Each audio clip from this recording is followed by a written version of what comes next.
Past continuous tense देख लेते हैं। Okay, past continuous tense structure क्या कहती है इसकी भाई? सबसे पहले सब्जेक्ट वाज वर और आईएनजी। कंटिन्यूअस टेंस में आईएनजी आता है, ठीक है। फिर कॉम्प्लीमेंट जो उसको पूरा करेगा। तो यूजेस देखते हैं इसके। Type of work which were running in past, ऐसे काम जो पास्ट में रनिंग थे। जैसे कि मैं खेल रहा था, उस समय मैं खेल रहा था, आई वॉज प्लेइंग। ओके, मैं फुटबॉल खेल रहा था, अब आई वॉज प्लेइंग फुटबॉल। तो पास्ट की घटना है जो कंटिन्यूस रही होगी। Example, he was writing a letter yesterday evening. अब देखो यहाँ पे यस्टरडे आ गया, इसकी वजह से हमें पता चल गया ये पास्ट है। तो ही वॉज राइटिंग, वह एक लेटर लिख रहा था। कब? यस्टरडे इवनिंग, कल रात, कल शाम। सेकेंड यूज देखते हैं। When two past happens simultaneously, ऐसे काम जब दो पास्ट एक साथ हो जाए। जैसे कि मतलब जब पास्ट में कोई घटना घटी है तो वो आगे पीछे ना होकर एक साथ हो, पास्ट की दोनों घटना एक टाइम पर हो, उसके लिए यूज होता है इसका। जैसे example, while she was dancing, वह डांसिंग कर रही थी, ही वाज सिंगिंग। तो इसकी वजह से, वाइल की वजह से ये आपस में लिंक हो गए, क्योंकि वाइल जो है टाइम का एक वर्ड है। जबकि जब वाइल सी वाज डांसिंग, वह डांस कर रही थी, तो ही वाज सिंगिंग, वह गाना गा रहा था। तो दोनों पास्ट की घटना हो गई, रहा था वाइल की वजह से। वाइल क्या है? टाइम के लिए जो होता है जब, तो किसी टाइम को रिप्रेजेंट कर रहा है पास्ट की जब, ठीक है। तो पास्ट की दो घटनाएं जो एक साथ हुई हो उनके लिए जो होता है। एग्जाम्पल देख लेते हैं। He was becoming more and more ambitious, वह ज़्यादा से ज़्यादा एम्बिशियस हो रहा था। She was always writing rude letter to me, वह हमेशा मेरे को रूड लेटर लिख रहा था, ठीक है। पास्ट परफेक्ट देख लेते हैं। स्ट्रक्चर कहती है भाई सब्जेक्ट प्लस हेड, पास्ट के लिए जो होता है हेड, और वर्ब की थर्ड फॉर्म, और कॉम्प्लीमेंट जो सेंटेंस को पूरा करेगा। यूजेस देखते हैं। When two events happen in a past, one which happen first and other use first past perfect, and event which happen later जो बाद में यूज होता है वो सिंपल पास्ट टेंस यूज करता है। जब देखो मैंने जो कंटिन्यूस टेंस का बताया था ये वाला केस, इसमें क्या है कि एक साथ दोनों घटना हो रही थी पास्ट में। अब यहाँ पे कह रहा है जो पास्ट परफेक्ट का यूज है वो कह रहा है कि जो पास्ट में, जैसे हम यहाँ पे प्रेजेंट में खड़े हैं, पास्ट में कोई घटना घटी है दो, एक के बाद एक, तो जो ये वाली घटना होगी ना जो पहले घटी है इससे, उसको हम पास्ट परफेक्ट में रखेंगे। ओके, तो और दूसरे वाली को हम रखेंगे सिंपल पास्ट में, इस वाली को सिंपल पास्ट में। सिंपल पास्ट मतलब पास्ट इंडेफिनिट। तो patient had died before the doctor केम। अभी ये पता है आपको, केम सेकंड फॉर्म है वर्ब की, किसके लिए यूज होता है? सिंपल पास्ट के लिए, पास्ट इंडेफिनिट। और बिफोर मतलब इसके आने से पहले पेशेंट मर चुका था, डॉक्टर के आने से पहले पेशेंट मर चुका था। तो दो इवेंट हो गए, ये वाली और ये वाली। अगर ये पास्ट में हुई है मतलब ये प्रेजेंट हो गया, और ये पास्ट की दो घटना है, पास्ट टू, पास्ट वन। तो इससे पहले क्या हुआ? ये मतलब यहाँ पे पेशेंट डाइड हो चुका है, और ये पास्ट की है, यहाँ पे सिंपल पास्ट। तो ये बेसिक यूज है इसका पास्ट परफेक्ट टेंस का। सबसे बेस्ट यूज है कि पास्ट में जब दो घटना होती है ना, तो जो पहले वाली घटना होती है ना, जो सबसे पहले घटी होती है पास्ट की, उसके लिए यूज होता है पास्ट परफेक्ट। और जो नॉर्मल पास्ट में होती है उसके लिए यूज होता है सिंपल पास्ट। तो डॉक्टर के आने से पहले, डॉक्टर पास्ट में आया होगा, उससे पहले ही पेशेंट मर चुका था। क्लियर है? ही रीच द स्टेशन, वह स्टेशन पहुंच गया। आफ्टर ट्रेन हैड स्टार्टेड, वह स्टेशन पहुंचा बाद में जब ट्रेन स्टार्ट कर चुकी थी, चालू हो चुकी थी, निकलने के लिए तैयार हो चुकी थी। वह स्टेशन पहुंचा जब ट्रेन निकल चुकी थी, लेट हो गया वो बेसिकली। तो ये क्या हुआ भाई, पहले काम कौन सा हुआ, पहले तो ट्रेन निकली होगी ना, उसके बाद वो पहुंचा है स्टेशन पे। तो पहले काम क्या हुआ, ये निकल चुकी है ट्रेन, उसके बाद ये स्टेशन पे पहुंचा। तो बाद वाला काम कौन सा है, पहुंचने का, और पहले वाला काम है ट्रेन निकल चुकी है। ठीक है, समझ में आ गया होगा आपको। अगर नहीं समझ में आया तो प्लीज़ वीडियो को दोबारा देख ले, समझ में आ जाएगा। Single event of past uses simple past note past perfect. मैंने आपको बता दिया है, जब कोई पास्ट का कोई इवेंट हो, अगर ये प्रेजेंट है, सिंगल इवेंट हो कोई पास्ट का, तो सिंपल पास्ट यूज करेगा, सिंपल इंडेफिनेट, पास्ट इंडेफिनेट। और अगर दो इवेंट है तो पास्ट परफेक्ट यूज होगा पहले वाले के साथ, और दूसरे वाले के साथ जो सिंपल पास्ट, जो प्रेजेंट के पास होगा उसके लिए सिंपल पास्ट, और जो प्रेजेंट से दूर होगा उसके लिए पास्ट परफेक्ट। ये भी आप इस तरह भी याद कर सकते हो, जैसे मैं 3 लाइन खींचता हूँ ऐसे, तो ये है ये वाला प्रेजेंट और ये पास्ट, दोनों पास्ट 2 पास्ट 1। तो जो पास्ट 2 है ये प्रेजेंट के पास में है, तो इसके लिए हम सिंपल पास्ट यूज करेंगे, और इसके लिए हम पास्ट परफेक्ट यूज करेंगे। ठीक है, दूसरा यूज देख लेते हैं।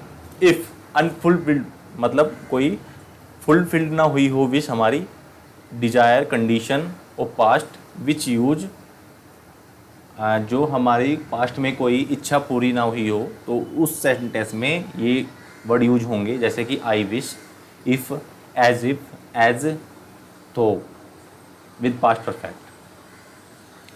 ऐसी विश, ऐसी इच्छा जो पास्ट में हमारी पूरी नहीं हुई होगी, जैसे कि I wish I had pass in the first division, मैं फर्स्ट डिवीज़न से पास हो चुका होता।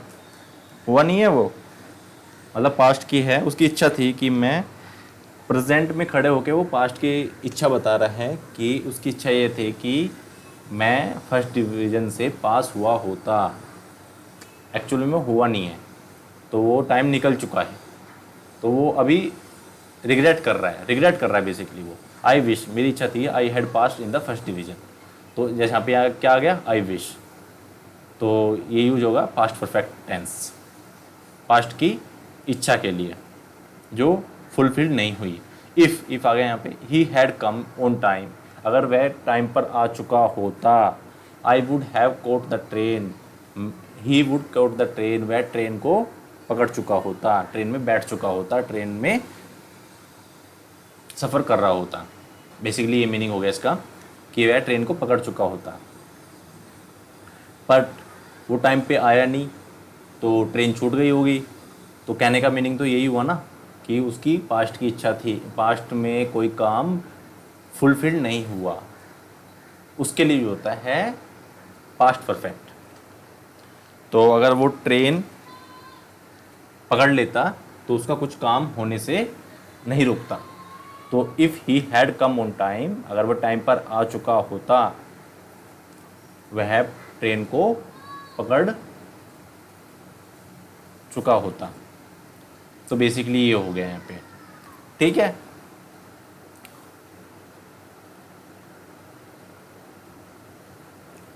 If in direction direction reporting verb is in past, reported speech is in present perfect या simple past, in direct narration reported speech will be past perfect.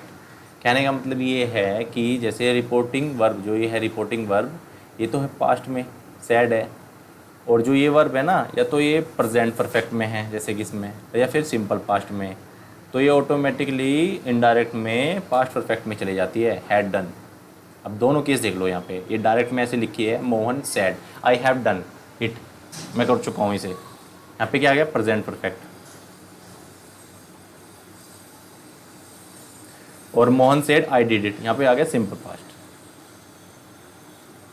तो दोनों हो गया, तो इन दोनों का यही बनेगा इनडायरेक्ट में। Mohan said that she had done it, उसने कहा कि वह उसे कर चुका था, पास्ट में चला गया। तो यहाँ पे इसका यूज होता है डायरेक्ट नरेशन में, इनडायरेक्ट डायरेक्ट में। नरेशन में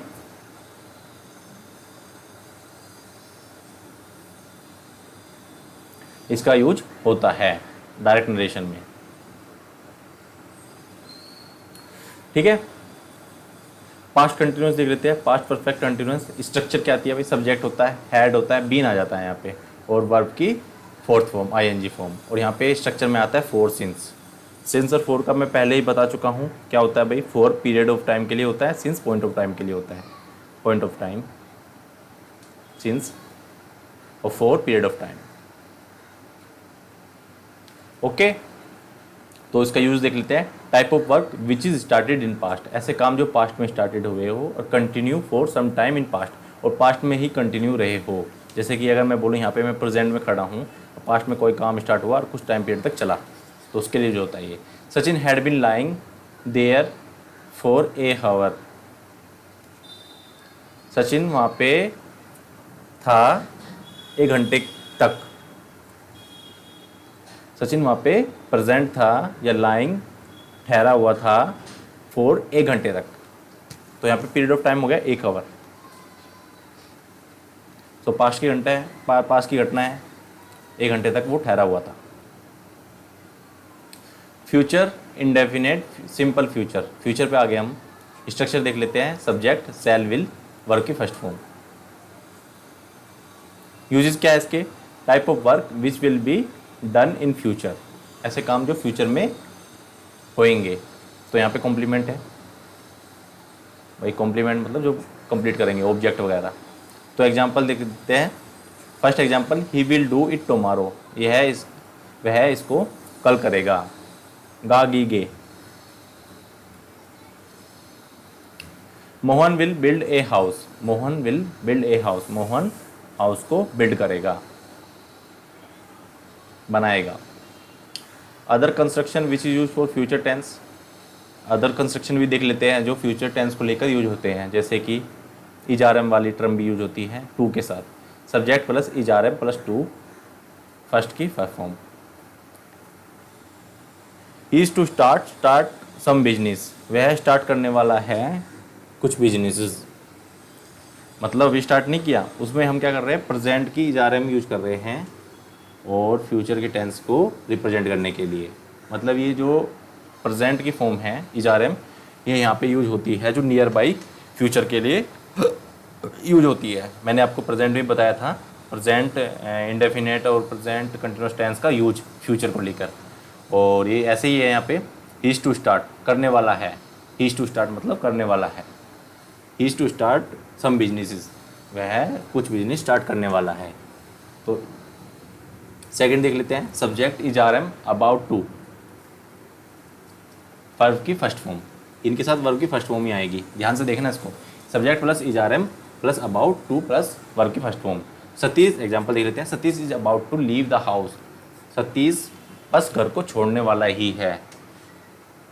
तो इज अबाउट लगभग, तो यहाँ पे आ गया अबाउट, तो यहाँ पे आ गया लगभग, इसका मीनिंग है लगभग। बस सतीश छोड़ने वाला ही है, जस्ट छोड़ सकता है वो अभी। तो यहाँ पे हो गया इसका meaning, Satish is about to leave the house, अभी उसने छोड़ा नहीं है, फ्यूचर की घटना है, बस near by future, near by future के लिए यूज होता है ये। तो Satish is about to leave the house, तो सतीश घर को छोड़ने वाला है। तीसरा यूज देख लेते हैं भाई। सी हैज हैव टू वर्ब की फर्स्ट फॉर्म, ये कंपल्सन को दिखाते हैं, करना है, करनी है, करना है, ना है, ने है, इनके लिए भी होता है ये। हैज़ टू, करना है, कंपल्सन, जरूरी है। She subject has plus have plus to verb की फर्स्ट फॉर्म। और इसमें जो हैज यूज होता है ना, वो थर्ड पर्सन सिंगुलर के यूज होता है, जैसे ही। ओके, ही के साथ यूज होता है हैज, बाकी I, we, have to use करते हैं। ठीक है, I have to, we have to, like that. तो देखो ये सी आ गया यहाँ पे, ये थर्ड पर्सन सिंगुलर है, इसके साथ हैज़ टू ही होगा। हैज़ टू का यूज सिर्फ इसी के लिए यूज होता है, थर्ड पर्सन सिंगुलर के लिए, बाकी सब में हैव टू आता है, और पास्ट के लिए had to. She has to leave the school, उसे स्कूल छोड़ना है, कंपल्सन है, ज़रूरी है। She has to leave the school, तो ये कंपल्सन के लिए जो होता है, फ्यूचर के लिए होता है, फ्यूचर में कंपल्सन शो करता है।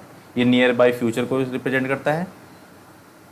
अबाउट टू लगभग, छोड़ने वाला है, ये भी फ्यूचर को रिप्रेजेंट करता है। इज टू स्टार्ट, स्टार्ट करने वाला है, मतलब उस पोजीशन पे आ चुका है नियर बाय फ्यूचर की। He is to start some business. तो ये कुछ यूज़ थे जिसमें हमने देखा is are am plus to, ये अलग तरह की फॉर्म होती है जो आपने नहीं पढ़ी होगी अभी तक, और ये फ्यूचर को रिप्रेजेंट करते हैं। और इज अबाउट टू भी फ्यूचर को रिप्रेजेंट करता है। हैज़ टू कंपल्सन, जो ज़रूरी है, करना ही होगा, ना है, नहीं है, नहीं है, उनके लिए जो होता है। फ्यूचर कंटिन्यूस टेंस देख लेते हैं। सब्जेक्ट प्लस स्ट्रक्चर्स की, shall plus will plus be आएगा यहाँ पे, वर्ब की फर्स्ट फॉर्म आईएनजी फॉर्म, और कॉम्प्लीमेंट, कंप्लीट करने वाला। यूज़ क्या इसके, type of work will be continue in future, ऐसे काम जो फ्यूचर में कंटिन्यू होंगे। He will be writing some letter tomorrow morning, वह राइटिंग लिखेगा, वह कल सुबह कुछ लेटर लिख रहा होगा, रही होगी, इसके लिए जो होता है ये, रहा होगा, रही होगी, रही हो गया। Future continuous tense.